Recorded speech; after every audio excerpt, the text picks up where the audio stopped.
as well as the Sister Social Lead here at Mass Youth Center.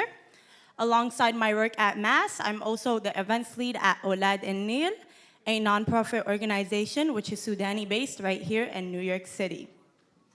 I am honored to welcome you all tonight to the Sudan event. Welcome. Tears of the Nile, this event is important because Sudan is facing the worst humanitarian crisis in the world right now. Coming together tonight reminds us that we are not helpless. We can educate, we can advocate, and we can act. Our gathering is proof that Sudan will not be forgotten. We will now begin our program with Quran recitation by Ammar Uthman Bakri.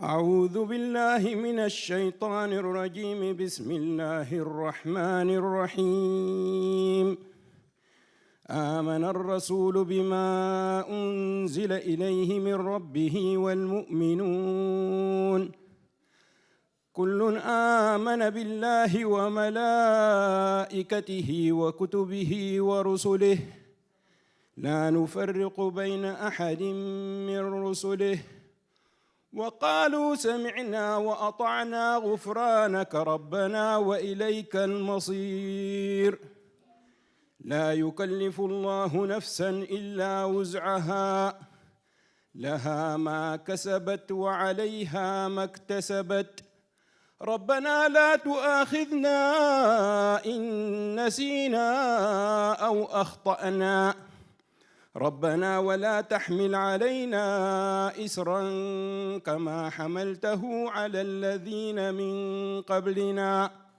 ربنا ولا تحملنا ما لا طاقة لنا به واعف عنا واغفر لنا وارحمنا أنت مولانا فانصرنا على القوم الكافرين.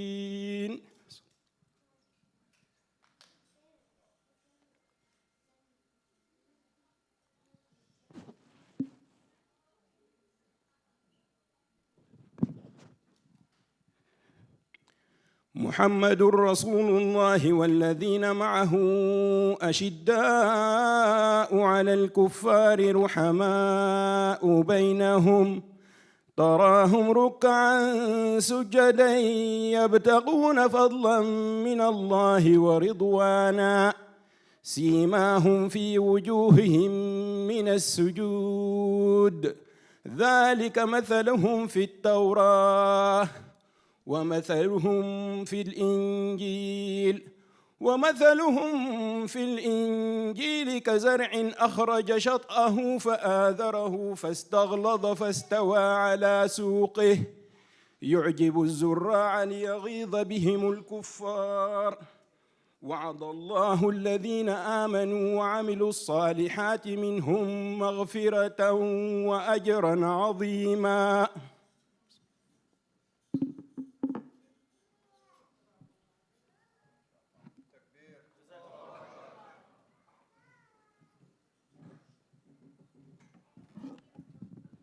Jazakallah khair. May Allah make you among those who are honored by the Quran in this life and the next. Allahumma ameen. Moving on to the main event, I'm honored to introduce Sheikh Ammar AlShukry. He is a director at Al-Maghrib and imam at Clear Lake Islamic Center. He has a dual bachelor's in Islamic Studies and Marketing. He is the author of the poetry collection, What the Pen Wrote. Sheikh Ammar AlShukry hails from Sudan via Queens, New York.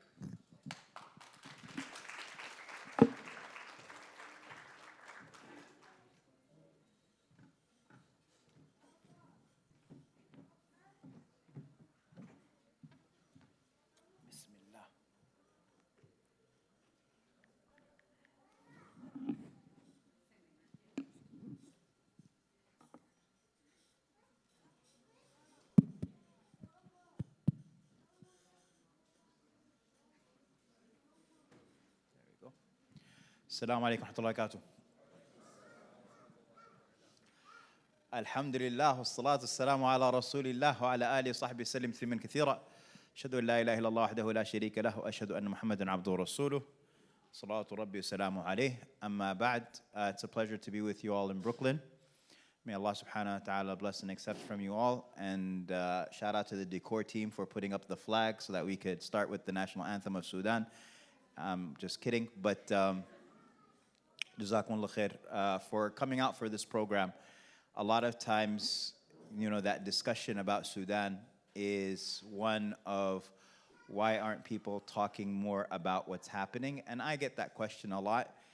And nights like this, we hope that we're contributing to at least spreading awareness. And there's a lot to discuss, but I wanted to just, how many people here are not Sudanese? Raise your hand. So, excellent. So the vast majority, which is great. And that is great because a lot of times when you do these programs about Sudan, it's like the Sudanese people who already know about what's happening come. So I'm very glad.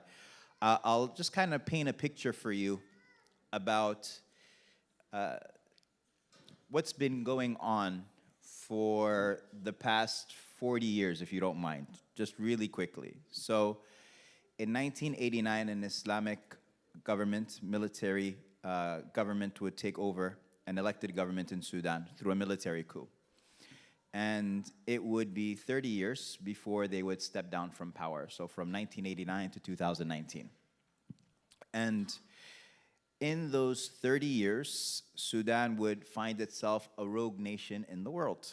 And so a lot of different steps that were taken would end up positioning it to be sanctioned by the United States and by a number of other entities. And so it was that in 1991, Sudan would side with Saddam Hussein against in his invasion of Kuwait. Obviously, that was something that would put it in the crosshairs of the United States. In 1993, it would be placed as a state that sponsors terrorism. And so it would be sanctioned. It would harbor, or it would host, rather, Osama bin Laden in the 90s. That didn't help for sure. And because of steps like that, Sudan would find itself to be outside of the global financial order.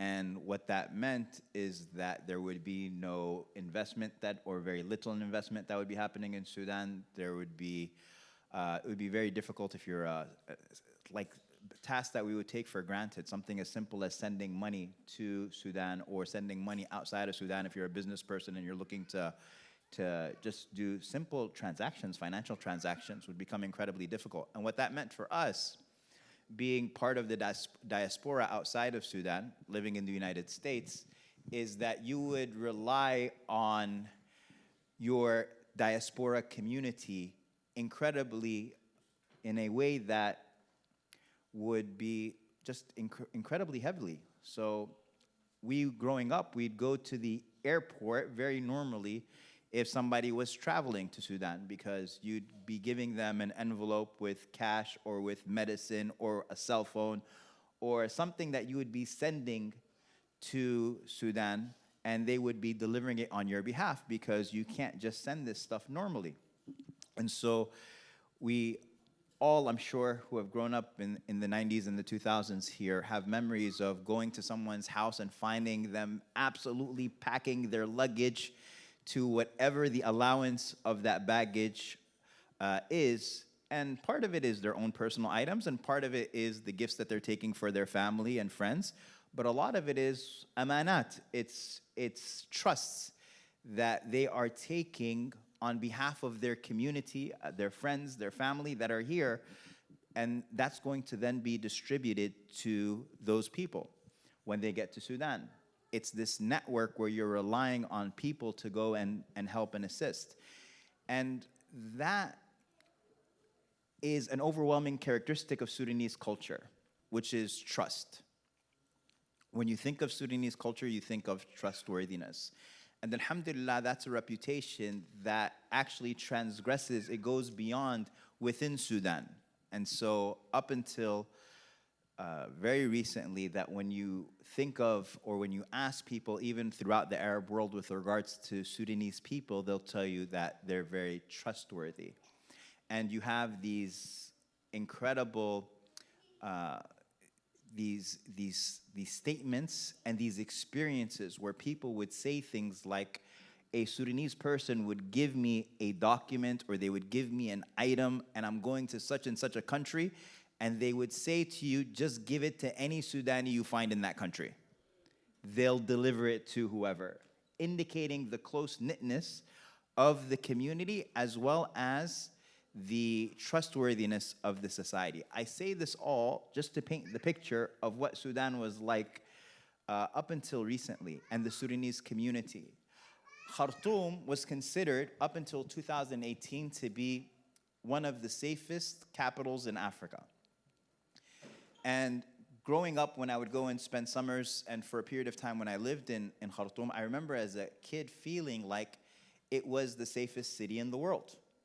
And if I was told that, I would believe it, because you, as a young man, might be able to hop into a car with anybody hitchhiking, going in that direction at night. Neither did you fear them or did they fear you.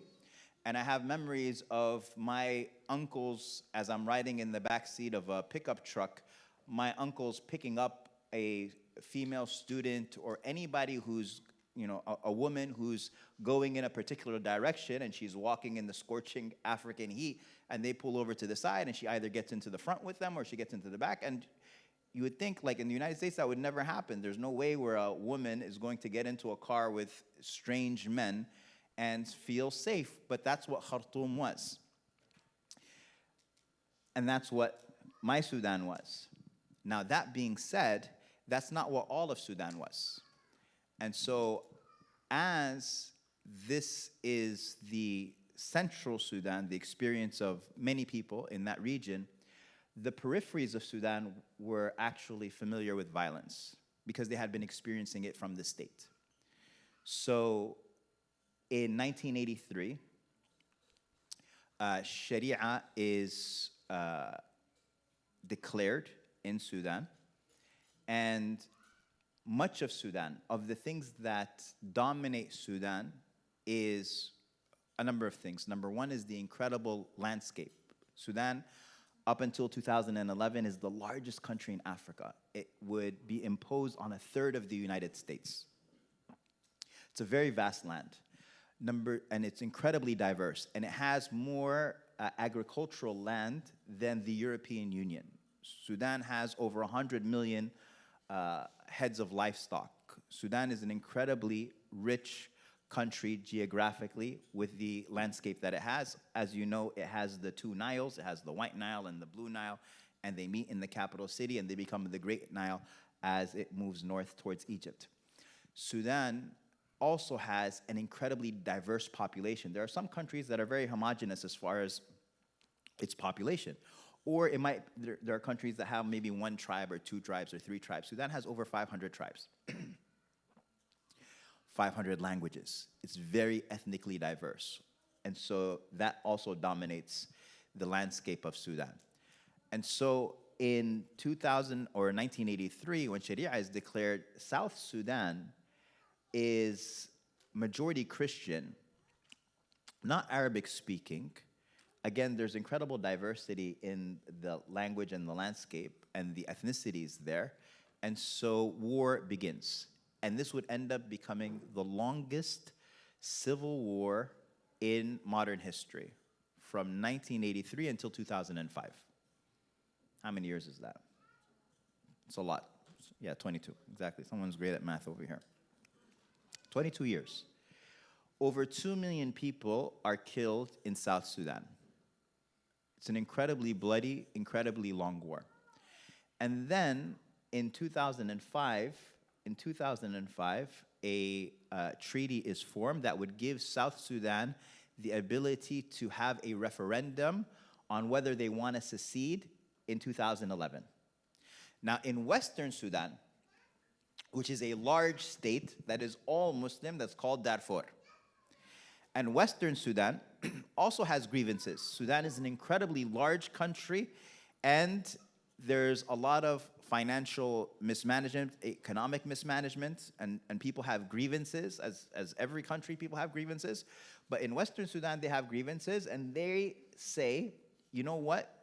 The South has been able to really negotiate terms for themselves that give them autonomy and give them the ability to have a sort of negotiation, and we would like something similar. And so a rebel faction in 2003 strikes a government outpost, and the government's response to it is very, very, very strong, heavy-handed. And when that happens, then you have the crisis that you might have remembered or heard about before, the Darfur genocide that happened in 2003, 2004. And that's when the Sudanese government unleashed certain tribes and gave them weapons and unleashed them upon the tribes that were seeking to rebel against the government. Now, when all of this happens, just to kind of fast forward, one of the, out of the ashes of the Darfur genocide, there's a figure that, really shines, if that's the word. It's not really shining. Emerges. Excellent. So a figure that emerges, and that's a person named Mohammed Hamdan Dagalo. And this man, he catches the eye of al-Bashir because of his strength and his talent at violence. And so Umar al-Bashir, who's the president of Sudan, he's the dictator of Sudan up until this time. He's been ruling for over 20 years at this point. He creates what's called a rapid support forces. And he has this individual become the leader of the rapid support forces, Mohammed Hamdan Dagalo. So this is a paramilitary group that's out in Western Sudan. Western Sudan, by the way, Darfur as a state is the size of Spain. So this is a very large area.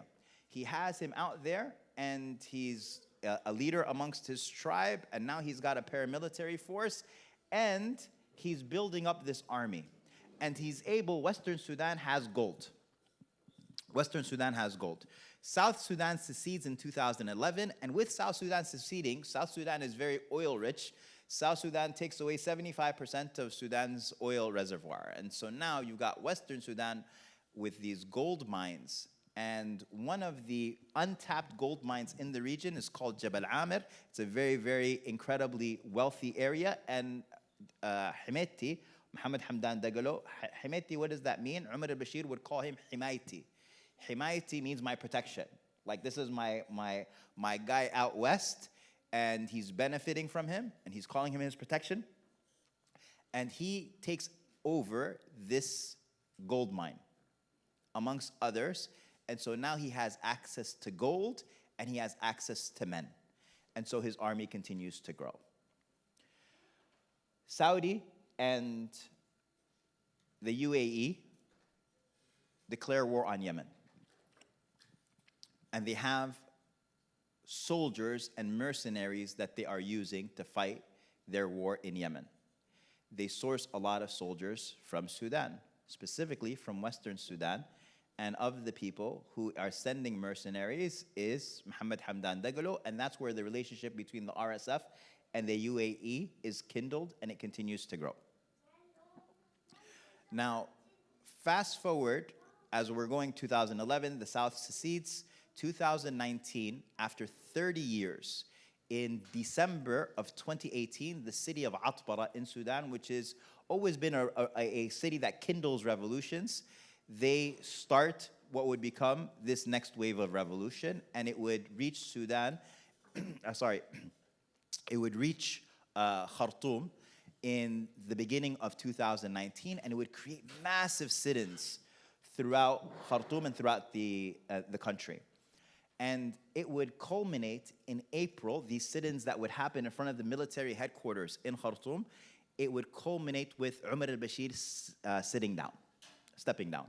Umar al-Bashir steps down in 2019 in April. It's a huge success for the revolution, but the military takes over and they make him stand down, similar to what happened in Egypt. And so people don't stop the sit-ins. because they're like, we're not trading in one military dictator for another. We want a complete civilian rule. And so a transitionary government is formulated. Transitionary government is formulated between the RSF, civilian rule, and the Sudanese military, the official Sudanese military. So this transitional rule period is created, and people, up until June, they still have not dispersed from their sit-ins in front of the capital. So then on June 3rd, 2019, on June 3rd, 2019, the hundreds of people who have been having these sit-ins in front of the military complex in Khartoum, it is broken violently. They had been escalating using tear gas, trying to disperse the sit-ins. They had been using live ammunition even. But then on June 3rd, for the first time in the capital, over 100 people were killed by the RSF, military, whoever it was. There was mass casualty event and bodies literally being discarded and thrown in the Nile. It was a shocking event. That Khartoum that I'm telling you about before, we thought it was the safest city, like you wouldn't hear about murder ever. Now, over 100 people are killed in a single day in the capital city. That violence that had not reached the capital before now had finally reached the capital. And I remember talking, as everybody was, checking in with their family and their friends in Khartoum. And I remember a friend of mine telling me, he's like, it's like the sky isn't the same.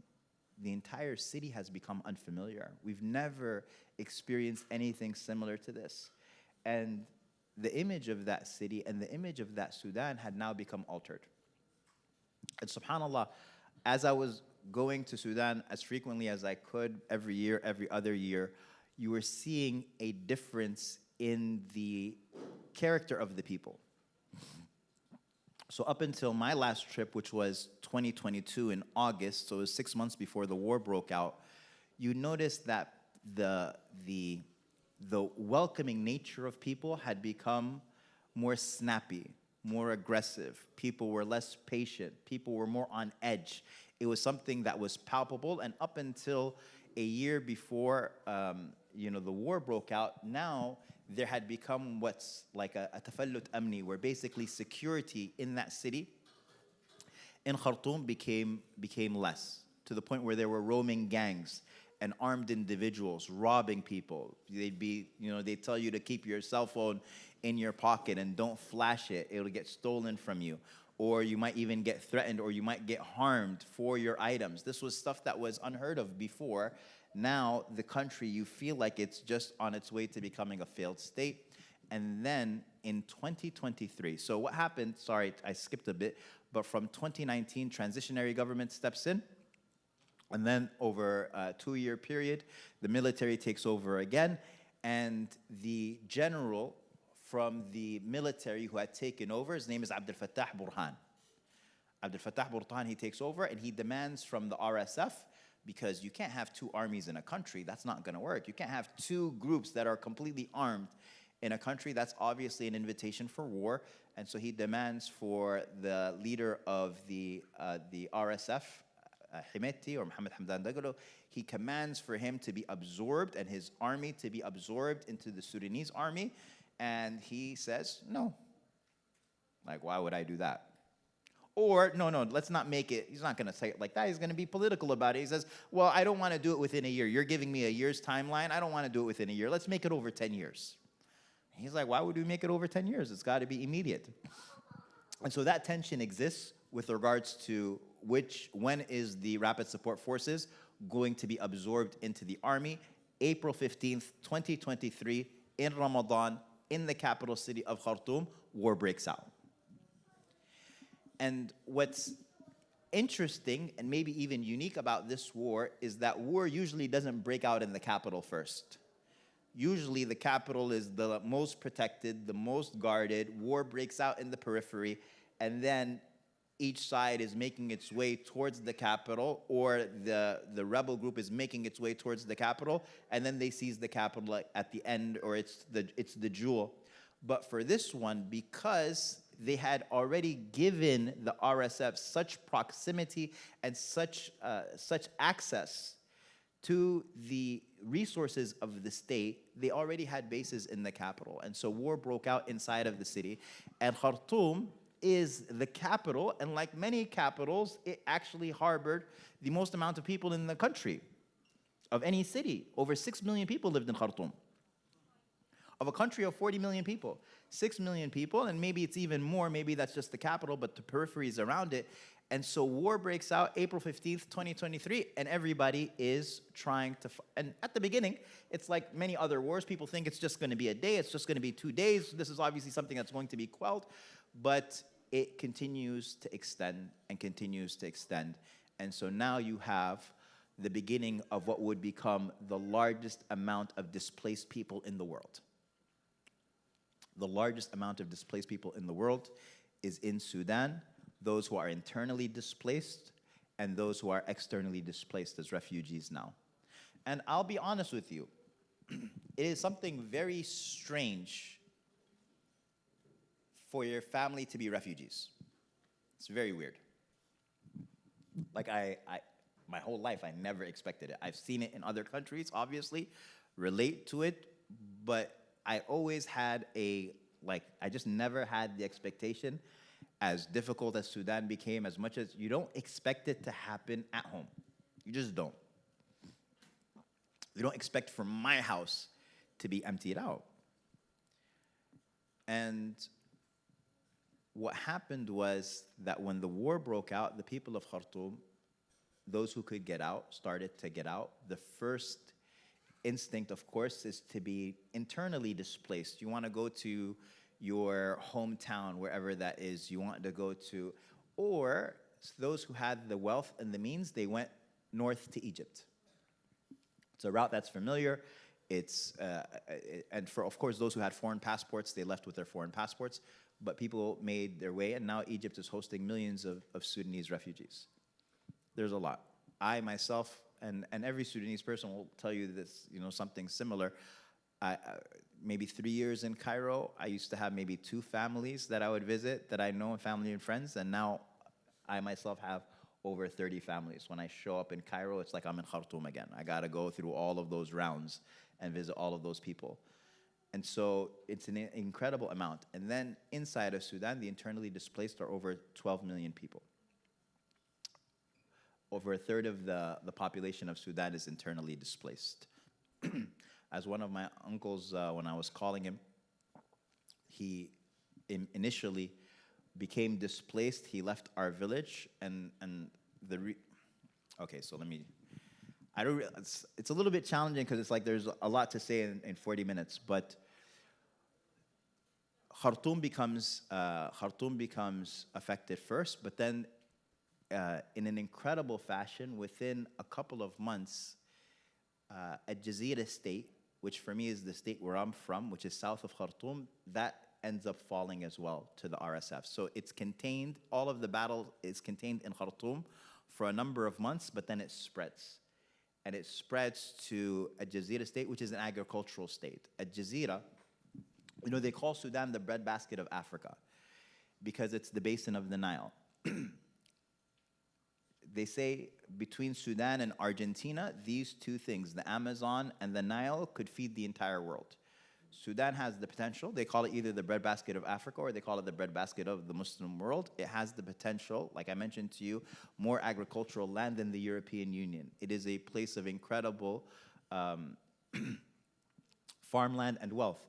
And so the Al Jazeera scheme, what's called Mashru' Al Jazeera, which is in a Jazeera state, it's called Al Jazeera because it's between the 2 Niles. This Al Jazeera scheme is the largest agricultural project in the world that's under one entity. So it's an incredibly vast project. And when the RSF came to Al Jazeera and completely gutted that project, you're talking about a project from the 50s or the 60s, this incredible agricultural scheme. My village, in a Jazeera, we have what's called a tur'a, which is basically an irrigation canal. It's a huge project, and you have these irrigation canals that my entire life, every time we go, you see it. It's a huge canal that is always filled with water. I've never seen it empty, and for kids and whatever, you swim in it. I mean, it's like from here to like that door. It's a huge channel that's created for all this vast array of farmland. And so seeing images when these villages were attacked and that entire scheme was looted, everything was taken. So that's why people say that it's not a civil war. It's actually a war against the Sudanese people, because it's not a civil war. There's no, a civil war doesn't make civilians the targets. A civil war doesn't make people's properties lawful and halal. A civil war doesn't make all of the infrastructure of a country something that is looted and exported out. And this infrastructure is something that has been completely taken and ravaged. And so whether it's the something as simple as the tractors, whether it's as simple as the what's called the electric generators of villages and towns, all of it is taken. When these individuals come, they completely ravage the city. Our entire, even when people have been walking into their homes after being able to come back to them, they're finding even the copper wires have been stripped from their electric lines, like just everything.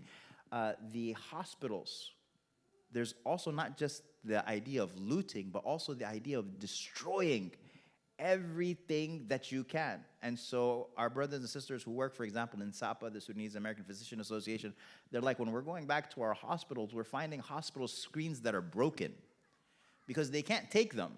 And anything that they can't take, they just destroy. Like, there's an incredible animosity and hatred that we're seeing being unleashed on the Sudanese civilian and the Sudanese population. So Jazeera gets attacked in the fall of 2023, so early on that year, and then it's an entire year before it becomes liberated. I can tell you a number of stories just from my own experience, but it's just reflective of the experience of the entire country, if not even more so that everybody else experienced, because alhamdulillah, our situation was better than most. But villagers, the Sudanese population by and large is completely unarmed. Completely unarmed. And so when you have people who are unarmed, then that causes for a situation where you're completely vulnerable and unprotected. These individuals from the RSF would come to our village in Jazeera, and by and large, they left them alone at the beginning. But then there happened to be, one of the challenges of the Sudanese dynamic is even as you're talking to different Sudanese people, and one of the reasons why people are confused is because that there are people who are on both sides. And even myself, I have family that were part of the RSF, and the majority of my family were not. So you have an interesting dynamic where people have real grievances against the government for the past 30 years, and they have real grievances. And so you have people who are like, well, this government should go, and maybe somebody else can come, and it's their turn for them to create a better Sudan. Like, this Sudanese project is still very malleable, and we can see who can do a better job, and that's fair. And yet, so to come back to this idea of what happened to Jazeera, there was an individual who was part of the RSF, who's a major figure named Kekal. He was a leader and a military commander for the RSF, and then he switched sides and he joined the army. And when he joined the army, that caused for the RSF to unleash hell on the people that he was previously leading and defending, because they're his people. And so that caused for villages to be raided, and it caused for at least my region of Jazeera to have to leave. And so these people, my village is 1,500 people, they all had to leave on foot. They had to leave on foot because their village was being raided and they were being attacked. And so on the way, as 1,500 people are leaving to safety and security, and they ended up going to a city that was by the Eritrean border east, and so you're talking about at least an 8-hour drive. They had to walk till safety, and then we had to hire lorries or these big trailers to go and take them 8 hours east. Along the way, people, as you can imagine, people don't have access to their medication. People don't have access to any sort of health care. Sudanese health care in the first place, even before the war, was incredibly, what's the word I'm looking for? It wasn't intricate, it was just horrible. I mean, honestly, it was just horrible. Like, people don't understand, like, whatever you're imagining in your mind, like Sudan is worse. That's the best way that I could describe it. It's incredibly like precarious, the healthcare system there. And so that was before the war. And so then after the war, people really don't have anything. And then they're walking on foot, and people are passing away. They're passing away on this journey just to get to security and safety. And that's before, or that's after the abuse that they experience from the RSF. My experience is the RSF. With regards to the army, of course, there's also atrocities that happen, and that's why both of them have been sanctioned. And we'll talk, inshallah ta'ala, about Al-Fashir and what's happening there as well, because I don't want to overlook. I'm giving a historical synopsis as best as I can, but at the same time, the current most urgent crisis is the one that's happening in Western Sudan right now. Because we have a major city in Western Sudan, which is called Al-Fashir, and it is the last stronghold of the Sudanese army there, and the rapid support forces, because Western Sudan, that is where they're originally from. They have surrounded the city of Al-Fashir and have not allowed for supplies to enter for an extended period of time. If memory serves me correctly, it's over a year. And so you have starvation that's happening in Al-Fashir now. And you see videos of people basically eating animal feed because they've run out of human food. And so the circumstances in Sudan are incredibly dire. The healthcare system is almost at collapse. The people who, if I can look at some numbers for you here, even though it's way beyond the statistics, because these are all undercounts, but the amount of people who are facing extreme hunger are some 12 million people. Let me see here. You have 4 million people facing acute malnutrition. You have 25 million, sorry, not 12, but you have 25 million people enduring acute food insecurity, which is basically extreme hunger. It's an incredible amount. It's almost more than half of the population of Sudan. You have 13 million people who've been displaced. You have 4 million people who fled the country. And then you have 12 million women who are at risk of sexual violence. And the suffering of Sudanese women is especially difficult and harrowing, because in some communities we hear stories of suicide pacts where women would vow to walk into the river, that they would commit suicide rather than endure the violence that they were experiencing from RSF fighters that have been inflicted elsewhere. And so you have incredible challenges that are facing the people of Sudan now. And so a question then becomes, like, what could people do? And then, sorry, I don't want to forget some of the foreign actors as well. Some of the foreign actors. And so you have everyone from the UAE involved. The New York Times released an investigative report a couple of months ago showing how the UAE, as they are claiming to be working and using the Red Crescent in Western Sudan and having hospitals and what have you, that they're actually using those locations to provide the RSF with drones and military supplies.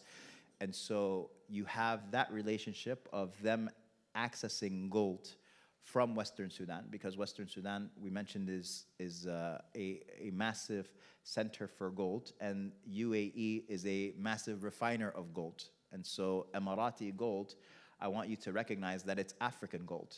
It's being sent to, it's being smuggled to the UAE, and it's being refined there, and then it's being distributed to the rest of the world. And so there's the UAE, there's Saudi Arabia, there's Egypt, there's Chad, South Sudan, Kenya. All of them are providing weapons, financing, or diplomatic support to one side or the other. So you have these, and then you have, even, subhanAllah, even as far as Colombia, you have mercenaries coming to Sudan and fighting in Sudan. And so it truly is a gigantic mess what is happening in Sudan right now. And it is a country that is so large, and so a war that is happening there is going to be something that's very difficult to dissect. And then you have the problem of the refugees, those who are internally displaced. And I want you to think about this. When you have war for 2 years, what does that do to a society? It's affecting people's lives in every way imaginable. I want you to imagine an entire generation of kids who don't go to school for 2 years, because that's what's happening. You're having families move and migrate just for the purpose of, even if they're safe and secure, like being safe and secure is one thing, but I have responsibilities for my family. And so you have people migrating, even though they might have access to food and shelter, they're migrating for the purpose that everybody would migrate for, which is, I don't want my kids to lose 2 years of school. So people migrate to Cairo for that, or people migrate to Libya for that. People journey on just for the purpose of being able to provide those things, because they are things that everybody is deserving of. And so you have students who are traveling, or girls traveling by themselves from whatever village they're from to northeast Sudan, just so that they could continue their education. And their families are supporting them in that, with the risks that they have because of their belief in education and because of their resilience. Those are incredible stories of resilience, even in the face of war, taking exams and trying their best as they can to continue to grow. And so you have the story of refugees, you have the story of people who are displaced outside of the country.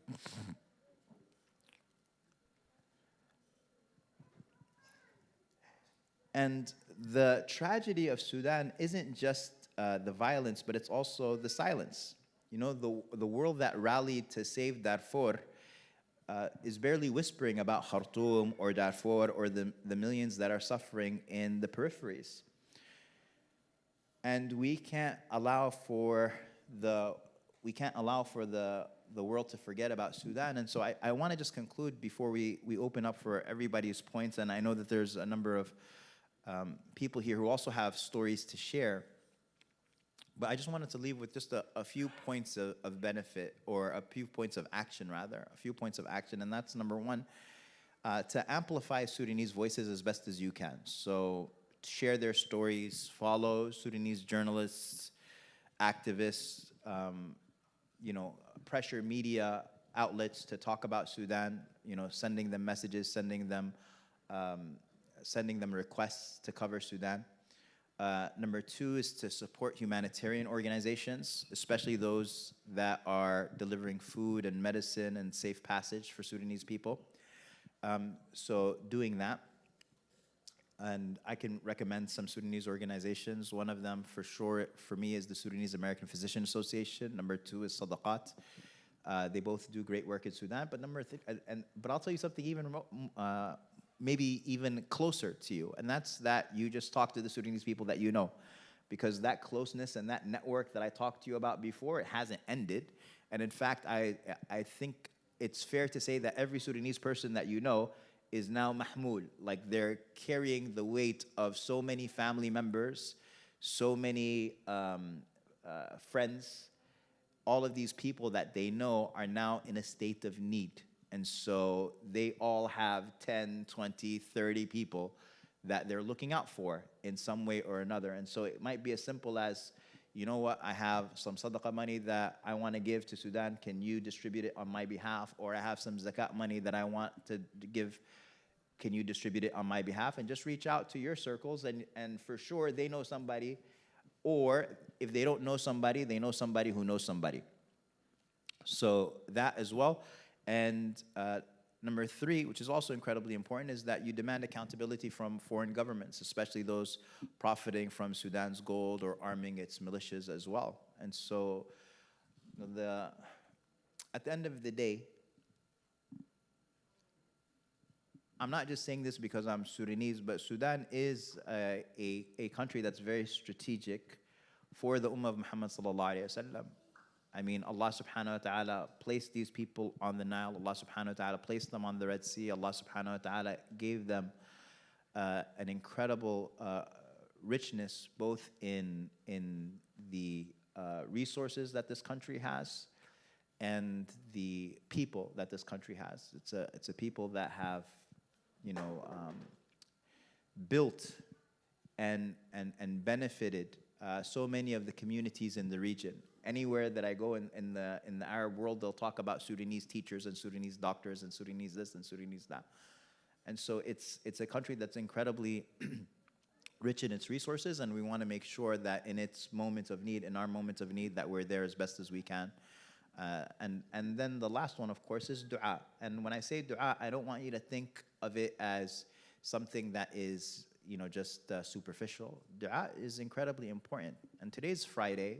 We just had the last hour before Friday, a time in which dua is accepted. And just ask yourself the question, like, what share did these places that I care so much about, what share did it have in my dua today? Like, what share did Gaza have in my dua today? What share did Sudan have in my dua today? What share did this community have in my dua today? The Prophet ﷺ says, "A'jazu an-nas man ajaza an ad-du'a," that the weakest of people is the person who's too weak to make dua. And so remembering these places in your dua, may Allah subhanahu wa ta'ala bring them relief.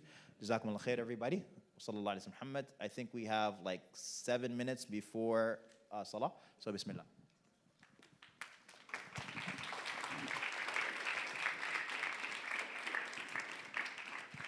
Jazakallah to Sheikh Ammar, AlShukry. So Asha is the Iqamah is going to be in 5 minutes. So if you guys want to go make wudu, we'll do Q&A after Salah, inshallah. We also have some Sudanese sweets. And then... Sorry, before you guys leave, I'm just going to do this poem just in case you don't come back. Okay? So this is a poem about Sudan, and it goes like this. Yes. I'm from where kids smile sweet. Exactly. I'm from where kids smile sweet and Niles meet, where the sun always shines, and grandfathers tell tales of golden times, and grandmothers say prayers that always rhyme. I'm from that tegeliya and robe, and women wrapped in thobes, hand-scented with sandalwood and sesame with henna for decor. And everybody's got an idea or a plan that'll fix Sudan for sure. I'm from where people still sleep outside, and stars still fill the sky. And family ties are still an ocean deep enthroned. Meals, grief, and happiness are never shared alone. And kids chase cars to welcome people home. And your cousins are always trying to keep your clothes and run your phone, because we're all family folk and kin with sun-coated skin. And 500 is the amount where your family count begins. I'm from where people's dreams are worldwide and go way beyond the country where they reside, if only because home is beautiful and broken. So to survive, you have to leave by any means, by any token. Gotta run away, can't stay. Just pray for better days. Jazakumullah khair. Sallallahu alaihi wasallam.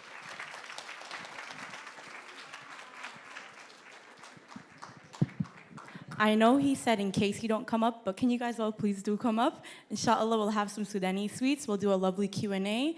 We'll also have Olad al-Nil talking about actions to do and who Olad al-Nil is and some stuff about mass. So inshallah, see you back up.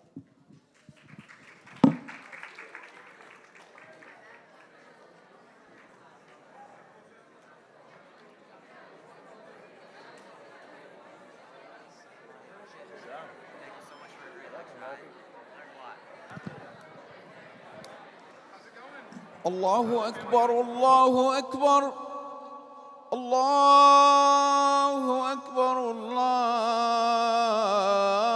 الله أكبر أشهد أن لا إله إلا الله أشهد أن لا إله إلا الله أشهد أن محمدا رسول الله أشهد أن محمدا رسول الله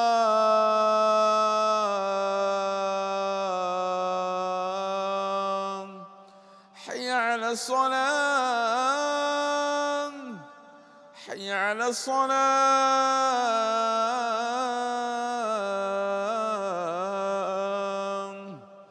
حي على الفلاح حي على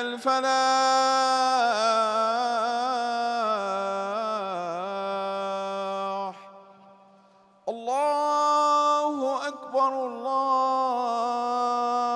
الله أكبر لا إله إلا الله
Assalamu alaikum, sisters. You guys could start heading downstairs if you want to pray Aisha, inshallah.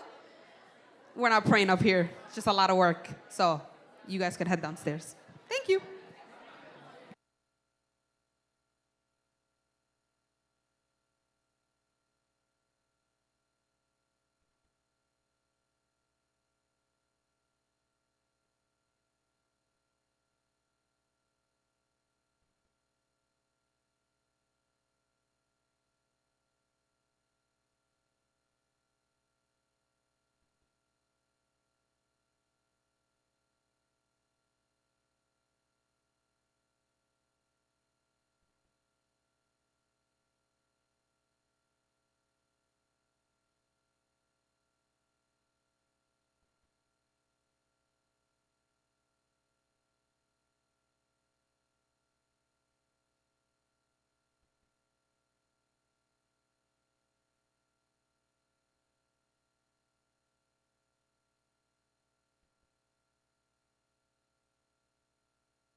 الله أكبر الله أكبر أشهد أن لا إله إلا الله أشهد أن محمدًا رسول الله حي على الصلاة حي على الفلاح قد قامت الصلاة قد قامت الصلاة الله أكبر لا إله إلا الله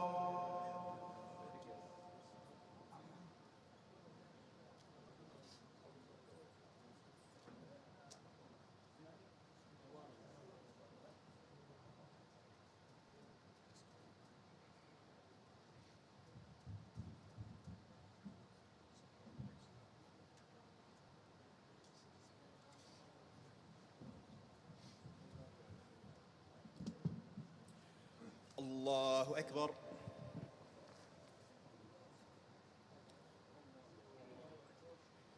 الحمد لله رب العالمين الرحمن الرحيم مالك يوم الدين إياك نعبد وإياك نستعين اهدنا الصراط المستقيم صراط الذين أنعمت عليهم غير المغضوب عليهم ولا الضالين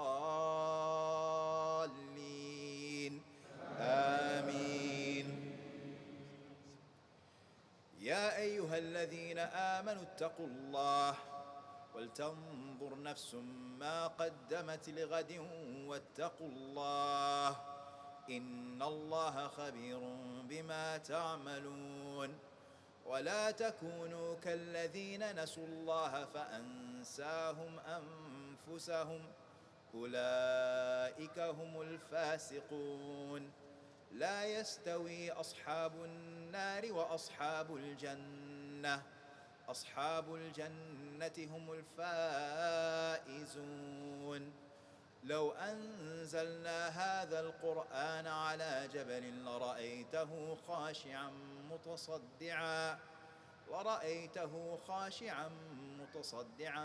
من خشية الله وتلك الأمثال نضربها للناس لعلهم يتفكرون.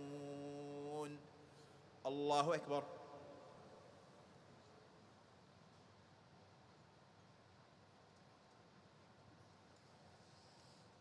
سمع الله لمن حمده.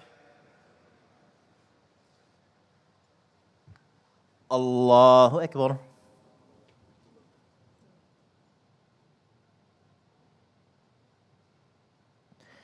الله أكبر.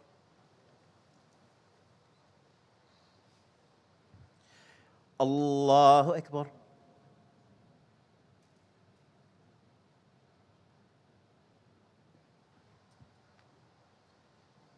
الله أكبر. الحمد لله رب العالمين الرحمن الرحيم مالك يوم الدين إياك نعبد وإياك نستعين اهدنا الصراط المستقيم صراط الذين أنعمت عليهم غير المغضوب عليهم ولا الضالين آمين. هو الله الذي لا إله إلا هو عالم الغيب والشهادة هو الرحمن الرحيم. هو الله الذي لا إله إلا هو الملك القدوس السلام المؤمن المهيمن العزيز الجبار المتكبر سبحان الله عما يشركون. هو الله الخالق البارئ المصور له الأسماء الحسنى يسبح له ما في السماوات والأرض وهو العزيز الحكيم. الله أكبر.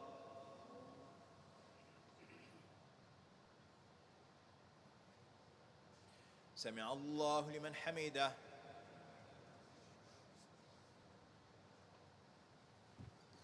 الله أكبر.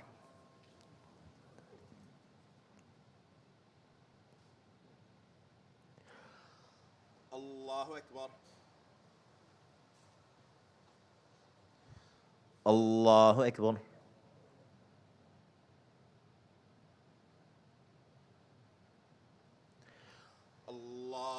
أكبر.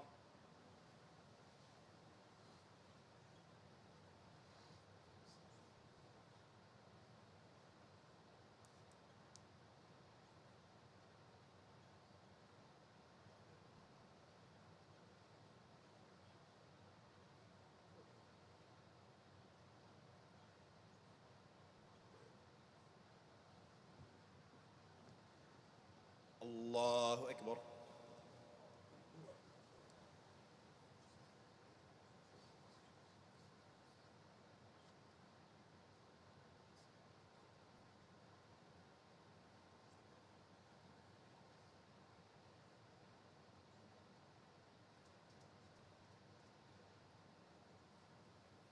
الله أكبر. سمع الله لمن حمده. الله أكبر.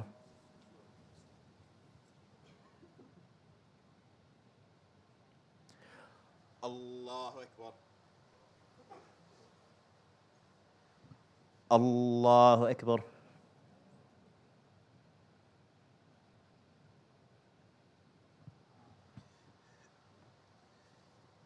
الله أكبر.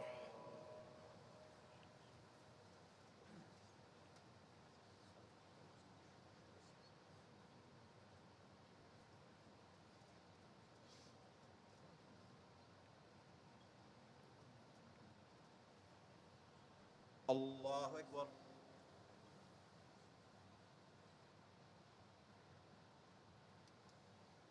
سمع الله لمن حمده. الله أكبر.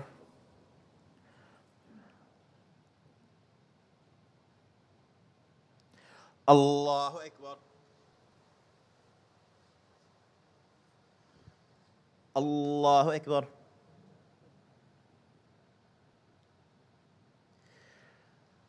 الله أكبر.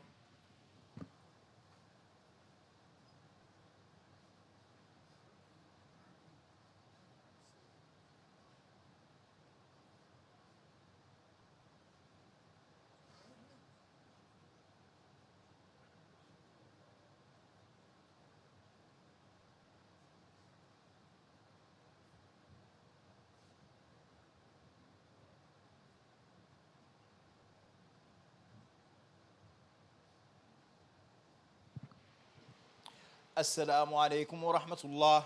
السلام عليكم ورحمة الله.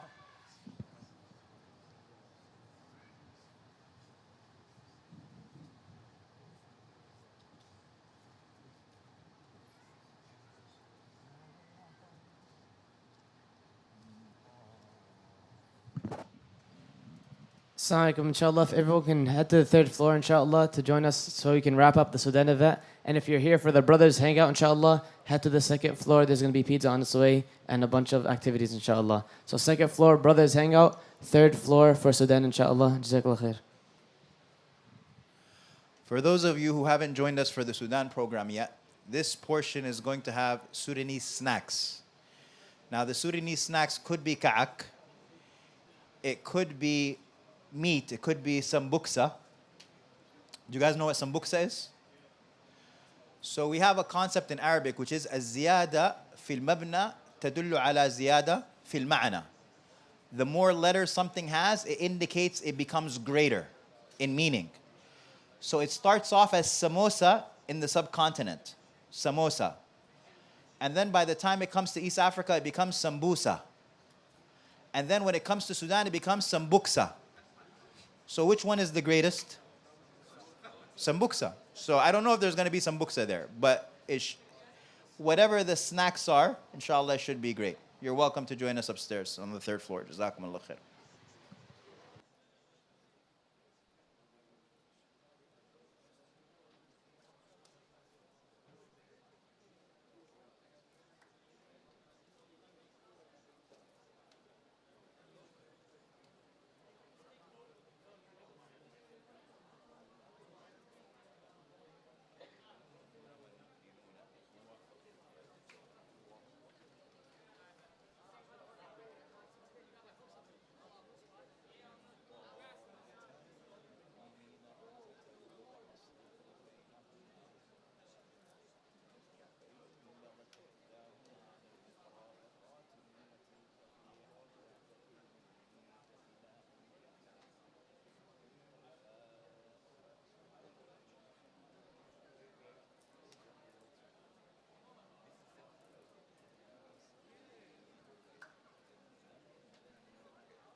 Assalamu alaikum. If we can all just find our seats so the Q&A session can begin. We're gonna have the Slido QR code up in any second. Just scan it and put all the questions that you have, inshallah.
Okay. Yeah. A lot of people are going to Umrah and a lot of people are doing Ikram. I don't know when Umrah is. Umrah is not December. Oh, okay, we're chilling. Okay, my birthday. I'm so sorry to interrupt. Oh, Yeah. okay, fine. So sorry to interrupt. I don't know what day yet, but we're gonna figure it out. I'm not gonna lie to you. I'm so sorry. We need to start. Can you guys just talk to him after? I'm so sorry. I'm so sorry. Please. Jazakallah. Great job. Thank you. Thank you for like it. Take a deep breath. How are you? How is everything? Thank you, baby. I don't know why I took it like you.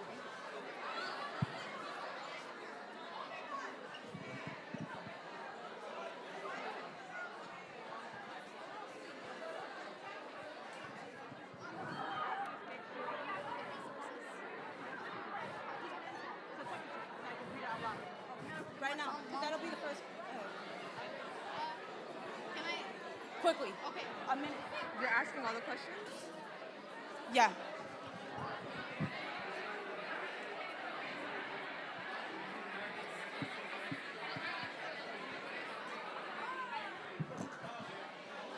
Yeah, I'm gonna.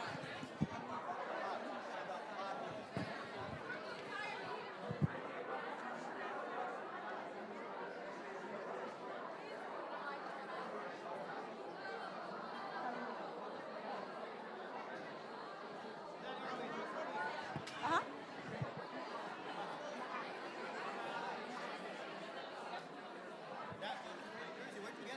Algeria apparel.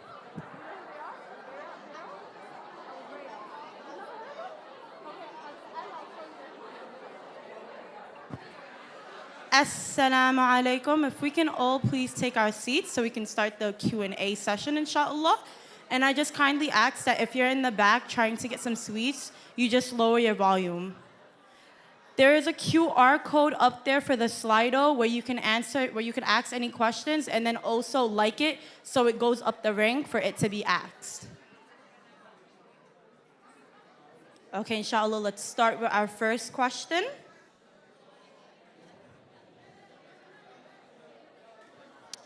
How can we support refugees from Sudan? How have countries like Egypt treated the refugee population? And how can we pressure them to improve?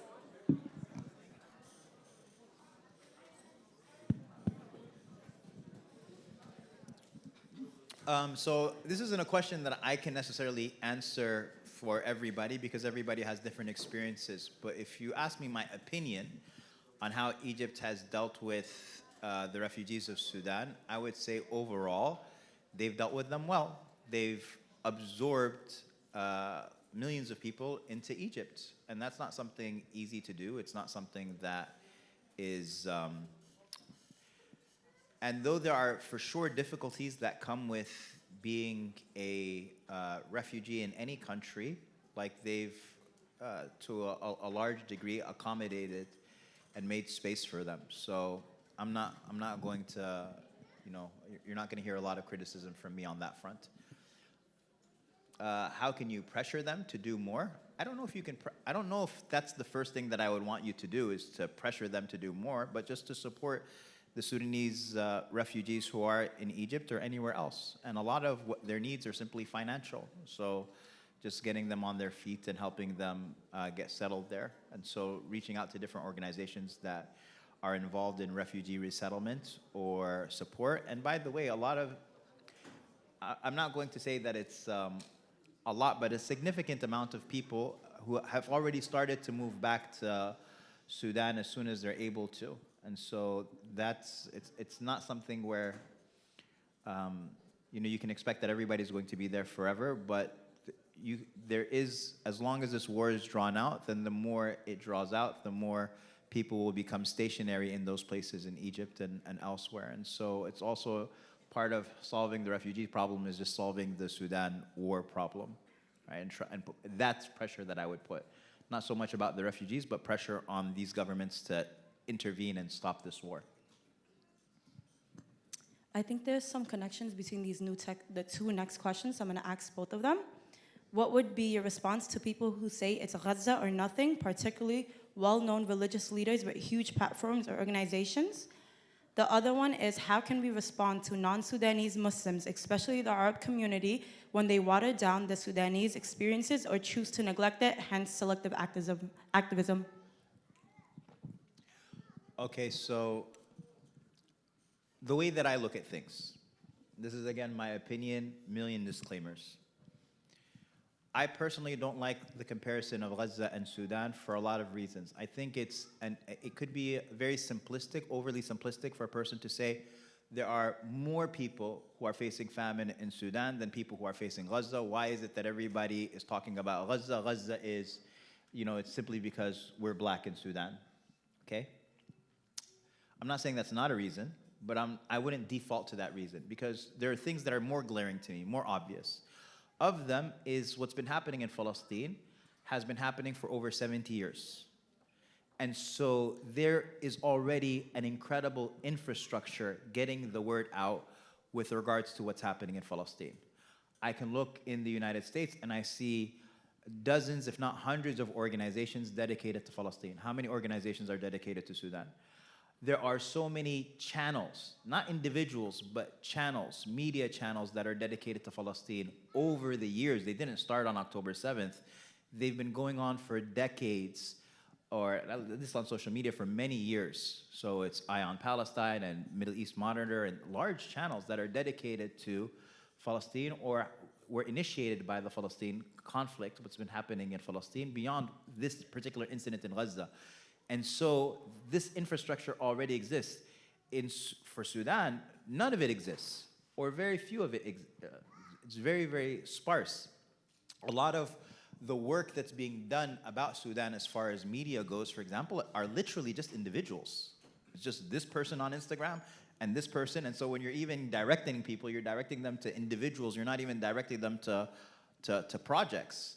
And that's a major issue. And so for me, the comparison requires a lot more. There's conferences that happen every year about Palestine and the Palestinian issues. And we don't have that about Sudan. So even the Sudanese community, and I'll point the finger to myself first, the Sudanese community, how many organizations do we have we created? Just getting our messaging correct, making sure that even just translation and contextualizing. A lot of what we see from Palestine is translated, contextualized, and presented. So it's very easy for you to understand what's going on. Sudan, it's like a lot of times my family is forwarding me a WhatsApp video. I have no idea what's happening. I don't know where this is and what's happening and this and that. And so if I can't understand it, then how am I supposed to expect the broader community to understand what's happening? So we actually need to create that infrastructure and make sure that our messaging about what's happening to Sudan is easy to understand and constant and consistent in its presentation. And then if that happens, and then all things are equal, and then I'm looking and I'm seeing that Sudan isn't getting any traction on the world stage, then I can say, it's something else. But we haven't even gotten to those steps yet. What was the second part of the question? Sorry, I lost it. Give me a second. Unless I answered it, I don't know. How can we respond to non-Sudanese Muslims, especially the Arab community, when they water down the Sudanese experiences or choose to neglect it, hence selective activism? How do you respond to that? I don't know. You guys tell me, how do you respond to it?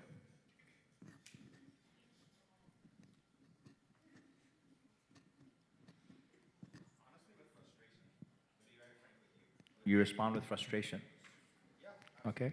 Because I'm a biostatistician, and I look at it from the first perspective that you mentioned, which is 26 million people as compared to 2 million people. Sure. The numbers don't make sense. It doesn't work out in my head, right? Mm-hmm. And so there's definitely an aspect of frustration to it.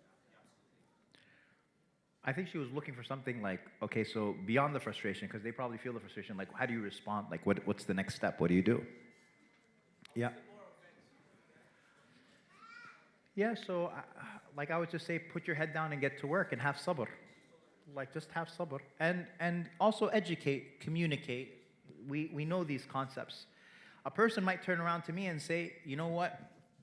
How come you're doing all these events for Sudan, but you're not doing anything for East Turkmenistan? I mean, that's a fair question. But I'm it's to me it's the same thing. It's infrastructure, put it in front of my face. Yes, I'm responsible for checking about what's happening everywhere in the Muslim world, and then I'm a human being, so I need to be reminded.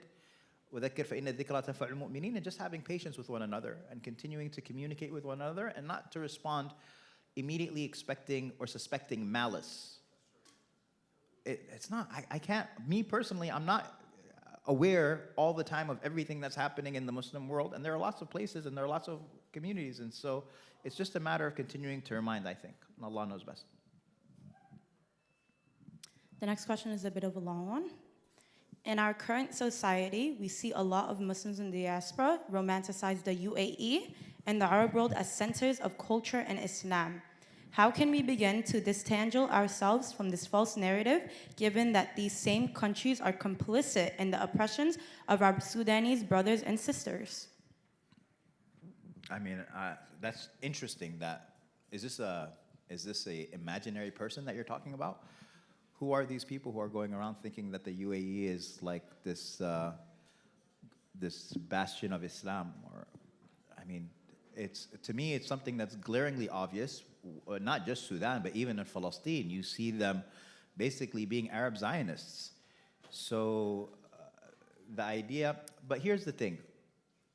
So for me, I believe that there are some people who they look at Dubai or they look at the UAE and they're like, listen, all I want in this world is to be able to go to a place where I can pray my five and I don't feel like I'm being attacked for my Islam every day, that I'm a Muslim minority, and I am, able to still go and eat at the finest restaurants and have a Western quality of living in the East.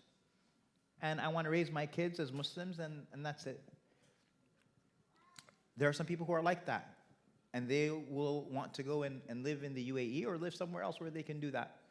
That's not me. I'm probably never going to step foot in the UAE in my life. I don't want to. I can't with what they've done to my country. But at the same time, I can recognize that somebody else, they're not necessarily being treacherous to the Muslim world because they want to go and live in Dubai. Or, I mean, that's them. But the idea of them thinking that it's a bastion of Islam, no, I think that's completely unreasonable. And in fact, I think it's quite easy to prove that they work against the interests of Muslims everywhere. They fund Islamophobia in Europe. They're declaring Muslim organizations in the United States to be terrorist organizations. It's like, what are you thinking when you think that these people are a bastion of Islam? The next question is, what kinds of Sudanese media outlets can we support and read for news/updates that centers the Sudanese people and not controlled by the RSF or the government? There's a lots of, that's one of the challenges is there aren't that many. But for example, there's Instagram pages that you can follow. There's BS on Blast is an individual, but yes, BS on Blast, she posts daily updates every day. There's Sudan News. There's there's a few channels. What are some other good ones? Sudan Update. Sudan World. Sudan World. Sudan World. And so those are good pages that a person could follow just to get a sense of what's happening as well. But I would also say, by the way, sorry, just a major point. I mentioned in my points different ways that you can support. One of the ways to support is to actually volunteer for these organizations. So again, you don't prepare for war. Like I was telling you, like the infrastructure for Palestine has been in existence for 70 years. The Sudanese community got caught off guard on April 15th with a civil war, or whatever it's called, an aggression against the people. So, like, these organizations that I'm telling you to support, Sudanese American Physician Association, everybody's scope broadened after the war started. They used to organize medical trips. Now they're distributing food, and they're finding themselves doing everything that they can possibly do on the field in Sudan. And so what do a bunch of doctors know about marketing? What do a bunch of medical specialists know about back-end IT work. You go on their website, and their website is like so miskeen. It's like it's. You go on their Instagram, and it's like it's really bad. Like I remember the first times I'm asking them to do like an Instagram live or stuff like that. I'm like, are you Instagramming me from Sudan? Like where is this coming from? The guy was in Houston with me, but it's just the setup was so poor. So my point is that whatever talents you have, whatever skills that you have, these organizations are in need of it. And so just volunteer, reach out for a Sudanese organization like the one that you're going to hear about tonight, and volunteer. أولاد النيل. Yep. I'll speak about that in a few, inshallah.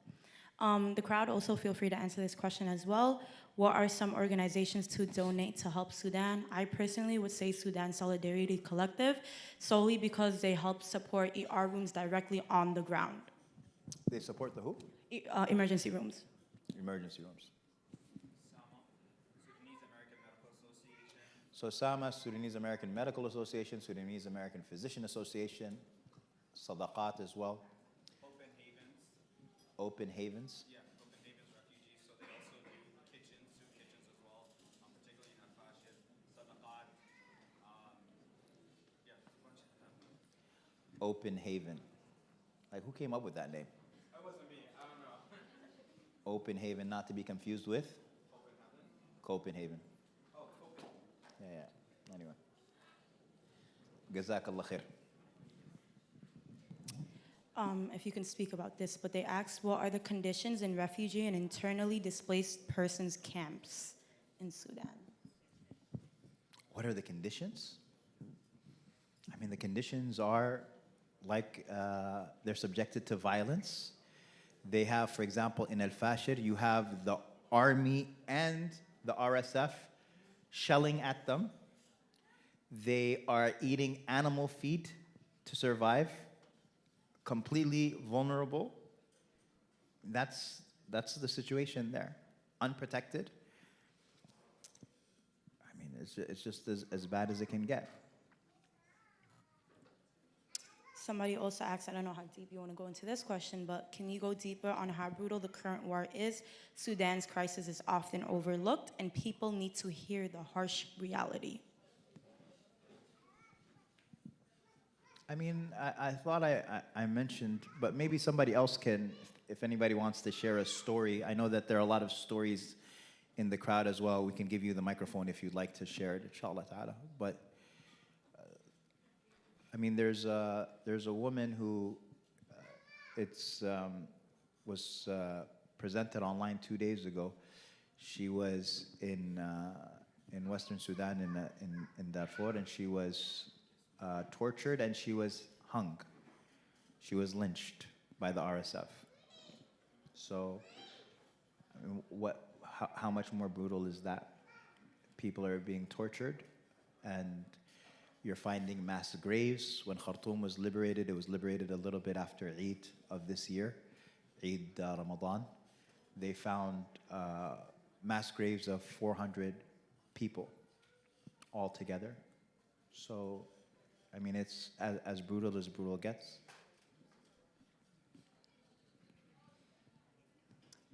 Somebody said that their father has a donation website, so I'll just say that, Sudan Aid 911, Sudan Aid 911.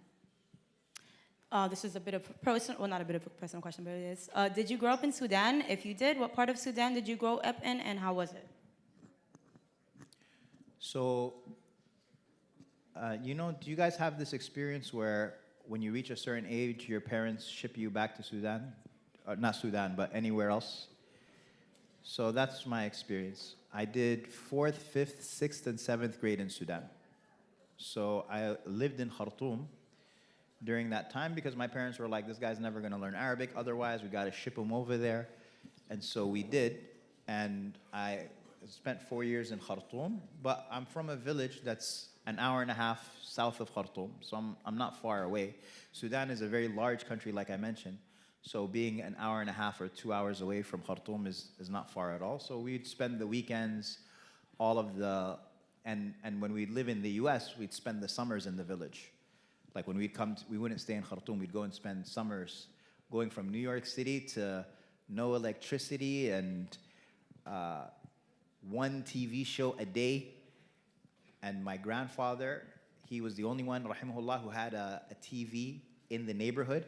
And so what used to happen was that, and there's no electricity in the village, so what they'll do is, when the musalsal comes, which is the Egyptian soap opera, at 8 p.m., the entire clan, our few houses, which is 40, 50 people, they all gather together in my grandfather's courtyard, and then they bring a car battery to turn on the TV with.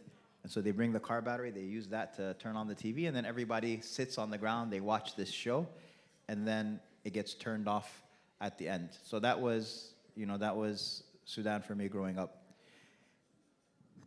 Okay, I'm about to open up the questions to the crowd, but before I do, I'm gonna ask you the most liked question in the house. What's the recipe for the Sudan chai? Yes, salam. So if you notice, our cuisine is very peanut heavy. So if you notice, even in the baklava, it had peanuts in it, right? Our salad, we have a peanut butter salad. We put peanut butter in our shatta, in our pepper. We have peanut butter in it. We put peanut butter in our baba ganoush, our eggplant. We mix it with peanut butter. And peanut butter just elevates the experience of life in general. Peanut butter is incredible. Yes.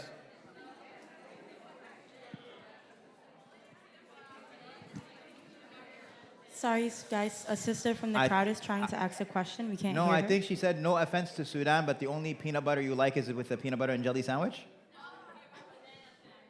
Peanut butter what? Bananas. That is offensive. Peanut butter and banana? Let's not get too carried away, okay? Come on, Okay, man. we're not gonna get in the wars because we know Salat al-Aswad over anything. So thank you very much. Let's open up the questions to the But crowd. I will say this, though. You asked about shai. There's, in our masjid in Houston, what we do every year, and it's always a hit, we have a competition that's called chai versus shai. And so what we do, it's very simple. You guys should do it here, because everybody claims they have the best shai. The Yemenis, the Moroccans, the Palestinians, Sudanese. the Turks, the Sudanese, Sudanese.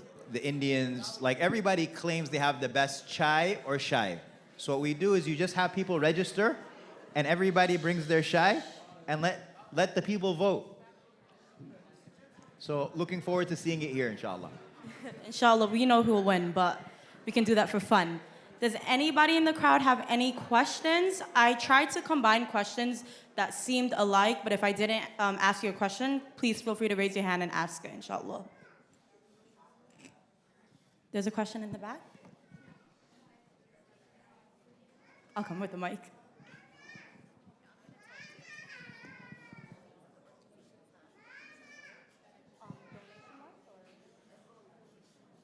Okay, she just asked if we can repeat the organizations that we said that we can support donation or videoing information-wise. So I know a couple that we said was Sudan World, Sudan Update, Olad al-Nil, Sudan Resistance Front, Sadaqat Sudan, Sudan Solidarity Collective, SAPA, which is Sudanese American Physician Association. Am I missing any? Nasser Sudan, that's a great one. That's good. Sudan 911, Sudan 911. Any other questions? All right.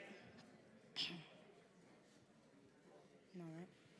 So I want to sincerely thank Sheikh Ammar AlShukry for sharing his time, knowledge, and wisdom with us.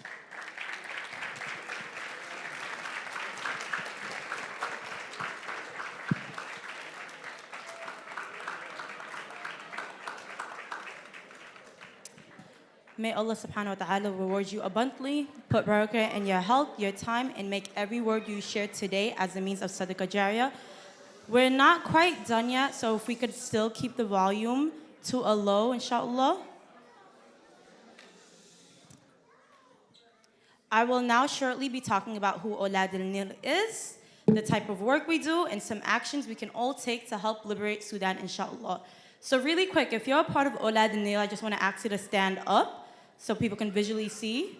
Olad al-Nil, there's a couple of us, Ilham. So as you see, it's mainly youth. There's more of us. I don't know. They're shy. Jazakallah for standing up, guys. It's mainly youth ran by...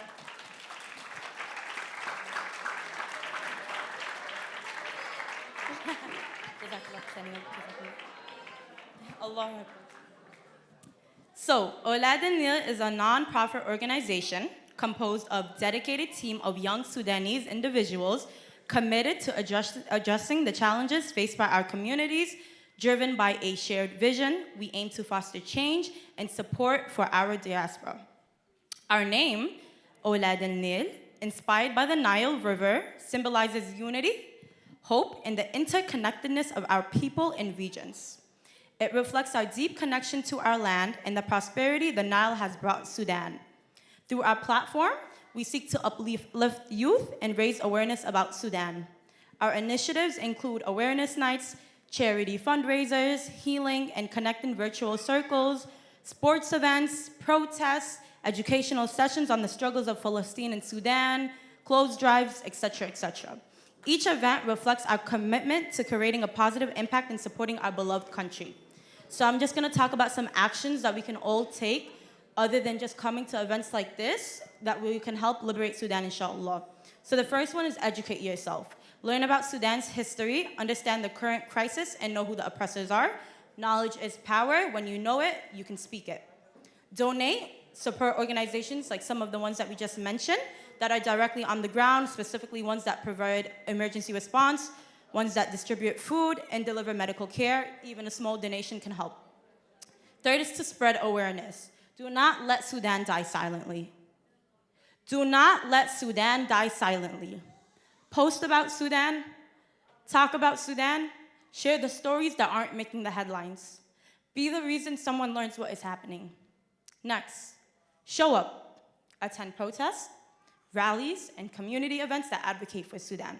Let the world see that Sudanese lives matter, that we will not stay silent. Keep your eyes on Sudan. Do not look away when the news cycles move on. Continue checking in, continue speaking up. Consistency is what keeps the movement alive, because it is our responsibility to show up for Sudan. Selective activism is not true activism. If we want freedom, justice, and peace, we must fight for it every single day. Jazakallah khair. So now,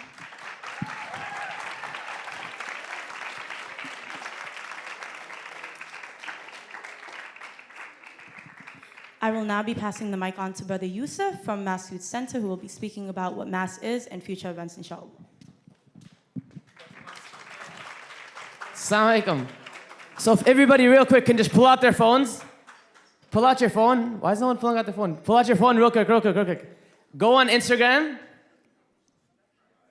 Instagram. Search bar. Hazan, that's selfie. Instagram. And search up M-A-S. You see the Mass Youth Center? Okay, click on that. What I'm about to tell you right now is really crazy. Are you on it? Okay, now follow. But real quick, what some of you guys are wondering, first, I'm very happy to have you guys. Who did I just follow? What am I doing here? Real quick, Mass Muslim American Society is a national organization with 40 plus chapters all over the United States, and this being the base in Brooklyn. Now you guys are probably still confused. Why is there a base in Brooklyn? Why is there 40 plus chapters? What is our mission? Our mission is very simple. To invest in you and to make you a person that one day makes a change in his community. To nurture people and inspire change. That's our mission. And some of our events, some ways we do this, let me read to you guys. We do this through providing youth programs, spiritual development, civic engagement, activism, many different type of events. Our activism teams and our PACE team, political activism and civic engagement, is the team that planned this event. So please give them a round of applause.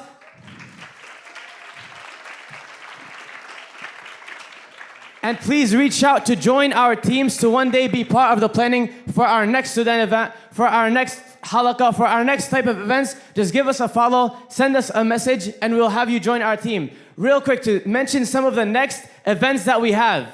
We have a Brothers Youth Hangout. That's actually right now. So if you want to go to the second floor, no, I'm joking. That's only for 14 plus boys. we have pizza, we have a bunch of stuff. Just go and you'll find out. And number 2, next Friday, we have our Boys Will Be Men event.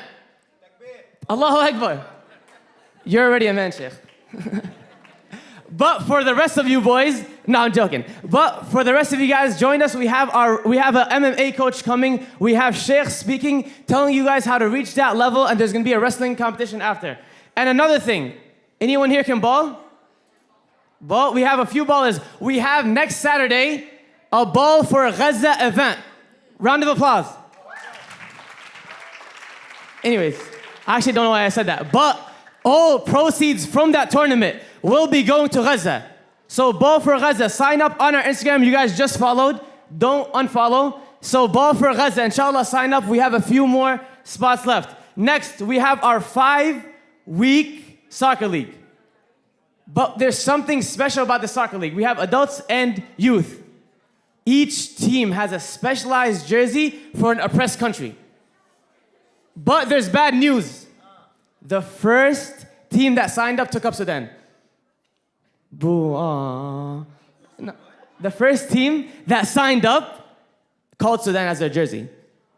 Oh, thank you guys. But we got South Sudan, so I'll make another jersey. If you're Sudani and you sign up, I'll give you the jersey for culture appropriation or whatever it's called.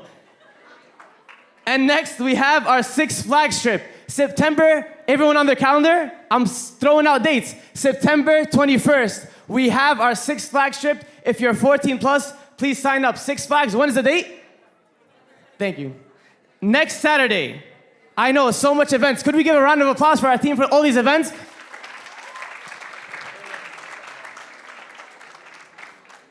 We have our Young Professionals Halaqah every single Thursday with our Sheikh, Muhammad Badawi. So please join us. We also have tomorrow. What's tomorrow? I was genuinely asking. Oh, September 13th. We have our Young Professionals. No, I was talking about the date. But we have our Young Professionals mixer at 5 o'clock. So if you're 21 plus, it is at Shore Road Park. Please join us. We have, guys, I'm not done. New York played the license is Sudan 1. Okay. Sudan 1. Please move your car. Double park. Okay. Anyways, we have our Sisters Brunch for the sisters. Sisters Brunch Sunday at 11 a.m. Sister Ma'ab is part of our brunch team, so round of applause, round of applause. For Young Professionals, we have our Anatomy of Zionism class Saturday at 5 p.m. I don't know what that means because I'm 21. When I turn 22, I'll understand what that means. So please, Saturday, 5 p.m. And Resisting Capitalism, more for Young Professionals. Resisting Capitalism with our Ustaz Raja, Wednesdays at 7 p.m. And I already said Thursdays, Young Professionals. And drum rolls, please. There's no date for this, but we have our matchmaking events. So if you want to get married, you're followed, right? Everyone's following? If you're not following, you will not get married. So please, follow the Mass Youth Center. We have matchmaking events every few months, led with our Sheikh Muhammad Badawi. We also have a partnership with In Pairs, which is an app that gets you married. Round of applause for getting married. But please download these apps, sign up through Mass. This app connects you through masjids and finds your wife. I don't know, I'm gonna download it soon, but I hope to see you guys again at the Mass Center. Jazakallah khair for coming. Assalamu alaikum wa rahmatullahi wa barakatuh. Wait. Since you guys stuck to the end, sit down. We have the privilege of having a second poem by Sheikh Ammar AlShukry being read to us. Jazakallah khair.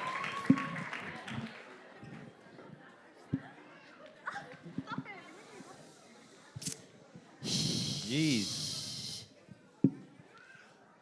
Okay, so I can't think of a poem to do, so I'll just do a small translation of a small great poem by a great poet named Tamim al-Barghouti. So he's a Palestinian poet. And this is about Gaza.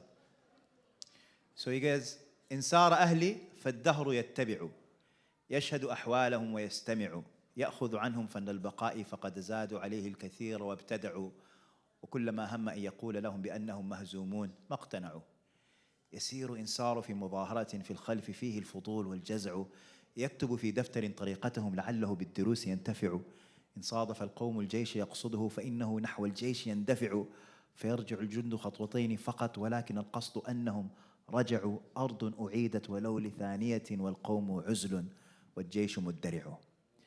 So he says, when my people protest, destiny follows. It watches them closely, it listens, it learns from them the art of survival because they've added much to it and innovated. And every time it wants to tell them that they're gonna lose, they're not persuaded. That's it.